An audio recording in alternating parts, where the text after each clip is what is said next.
Public first Kannada ಸುದ್ದಿವಾಹಿನಿಗೆ ಸ್ವಾಗತ. ಸರ್ಕಾರಕ್ಕೆ ಕಾಂಗ್ರೆಸ್ ಶಾಸಕರೇ ಮೋಸ ಮಾಡಿದ್ದಾರೆ. ಬಿಜೆಪಿ ಜಿಲ್ಲಾ ಕಾರ್ಯದರ್ಶಿ ವಿಜಯ್ ಗುಡದಾರಿ. ಬೆಳಗಾವಿ ಜಿಲ್ಲೆ ತುರ್ನೂರು ಗ್ರಾಮದ ವೀರ ಸಂಗೊಳ್ಳಿ ರಾಯನ ವೃತ್ತದ ಹತ್ತಿರ ಬಿಜೆಪಿ ಪ್ರತಿಭಟನೆ ನಡೆಸಿದರು. ರಾಜ್ಯದ ಬಹುತೇಕ ರಸ್ತೆಗಳಲ್ಲಿ ಗುಂಡಿಗಳು ಬಿದ್ದಿದ್ದು ಗುಂಡಿ ಮುಚ್ಚಿಸುವಲ್ಲಿ ರಾಜ್ಯ ಸರ್ಕಾರ ವಿಫಲವಾಗಿದೆ ಎಂದು ಆರೋಪಿಸಿ ಬಿಜೆಪಿ ಕಾರ್ಯಕರ್ತರು ಪ್ರತಿಭಟನೆ ನಡೆಸಿದರು. ಇನ್ನು ರಾಜ್ಯದ ಬಹುತೇಕ ರಸ್ತೆಗಳಲ್ಲಿ ಗುಂಡಿಗಳು ಬಿದ್ದಿವೆ. ಇದರಿಂದಾಗಿ ಜನರ ಸಂಚಾರಕ್ಕೆ ತೊಂದರೆಯಾಗಿದೆ. ಇನ್ನು ರಸ್ತೆ ಗುಂಡಿಯಿಂದ ಮೇಲಿಂದ ಮೇಲೆ ಅಪಘಾತಗಳು ಸಂಭವಿಸುತ್ತಿದ್ದು ಜನರು ಗಾಯಗೊಳ್ಳುತ್ತಿದ್ದಾರೆ. ಇಂಥ ಅಪಘಾತದಲ್ಲಿ ಕೆಲವರು ಪ್ರಾಣವನ್ನೇ ಕಳೆದುಕೊಂಡಿದ್ದಾರೆ ಎಂದು ಪ್ರತಿಭಟನಾಕಾರರು ಹೇಳಿದರು. ಇನ್ನು ರಾಮದುರ್ಗ ಪಟ್ಟಣ ಸೇರಿದಂತೆ ರಾಜ್ಯದ ಬಹುತೇಕ ರಸ್ತೆಗಳಲ್ಲಿ ಗುಂಡಿಗಳು ಬಿದ್ದು ಜನಸಾಮಾನ್ಯರು ಪರದಾಡುತ್ತಿದ್ದಾರೆ. ಇನ್ನು ಗುಂಡಿ ಮುಚ್ಚಿಸುವಲ್ಲಿ ರಾಜ್ಯ ಸರ್ಕಾರ ವಿಫಲವಾಗಿದೆ ಎಂದು ಆರೋಪಿಸಿ ಬಿಜೆಪಿ ಮುಖಂಡರು ಹಾಗೂ ಕಾರ್ಯಕರ್ತರು ಪ್ರತಿಭಟನೆ ನಡೆಸಿದರು. ಇನ್ನು ತುರ್ನೂರು ಸಂಗೊಳ್ಳಿ ರಾಯನ ವೃತ್ತದಲ್ಲಿ ಹೆಚ್ಚಾಗಿದ್ದ ಗುಂಡಿಗಳನ್ನು ಮುಚ್ಚಿ ರಾಜ್ಯ ಸರ್ಕಾರದ ವಿರುದ್ಧ ಆಕ್ರೋಶ ಹೊರಹಾಕಿದರು. ಸರ್, ಸಂಗೊಳ್ಳಿ ರಾಯನ ತುರ್ನೂರ್ದಾಗ ಸಂಗೊಳ್ಳಿ ರಾಯನ ಹತ್ತಿರ ಏನ್ ಕಾರ್ಯಕ್ರಮ ನಡೆಸಿದ್ರಿ? ನಮಸ್ಕಾರ. ಇವತ್ತು ನಮ್ಮ ರಾಜ್ಯ ಅಧ್ಯಕ್ಷರಾದಂಥ ಶ್ರೀ ವಿಜಯೇಂದ್ರ ಅವರು ಮೊನ್ನೆ ಒಂದು ಕರೆ ಕೊಟ್ಟಿದ್ರು.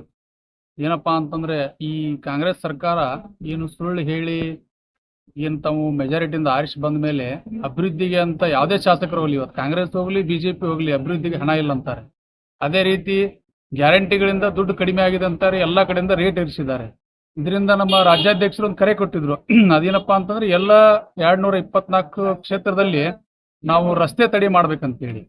ಎಲ್ಲ ತಗ್ಗು ಗುಂಡಿಗಳು ಎಷ್ಟು ತೆಗ್ಗು ಬಿದ್ದಿದಾವ ಅಂದ್ರೆ ಅಡ್ಡಾಡಕ್ ಕಷ್ಟ ಆಗ್ಬಿಟ್ಟಿದೆ ಜನ. ಇದರಿಂದ ಎಷ್ಟೋ ಜನ ಮರಣ ಹೊಂದ್ತಾ ಇದ್ದಾರೆ. ಇದನ್ನ ಮಾನ್ಯ ಡಿ.ಕೆ. ಶಿವಕುಮಾರ್ ಕೇಳಿದ್ರೆ ನಮ್ಮ ಊರಲ್ಲಿ ಅಷ್ಟೇ ಬಿದ್ದಿದೆ, ಇಡೀ ದೇಶದಲ್ಲಿ ತೆಗ್ದು ಬಿದ್ದಿದ್ದಾವೆ ಅಂತ ಹೇಳ್ತಾ ಇದ್ದಾರೆ. ಮತ್ತೆ ನೀವು ಬೇರೆ ರಾಜ್ಯ ಬೇರೆ ದೇಶದ ಉದಾಹರಣೆ ಕೊಡ್ಬೇಕಾದ್ರೆ ನೀವು ಯಾವ ಉದ್ದೇಶ ಇಟ್ಕೊಂಡು ಜನರಿಗೆ ಮೋಸ ಮಾಡಿ ಆರಿಸಿ ಬಂದಿದ್ರಿ? ಇದು ನಿಮ್ಮ ಜವಾಬ್ದಾರಿ. ಈ ಜವಾಬ್ದಾರಿಯಿಂದ ತಪ್ಪಿಸ್ಕೋಬೇಡಿ. ಈಗ ನೀವು ಜಾತಿ ಗಣತಿ ಯಾರಿಗೂ ಬೇಡಾಗಿತ್ತು, ಅಂತದಕ್ಕೆ 400 ಕೋಟಿ 500 ಕೋಟಿ ದುಡ್ಡು ಖರ್ಚು ಮಾಡ್ತಾ ಇದ್ದೀರಾ.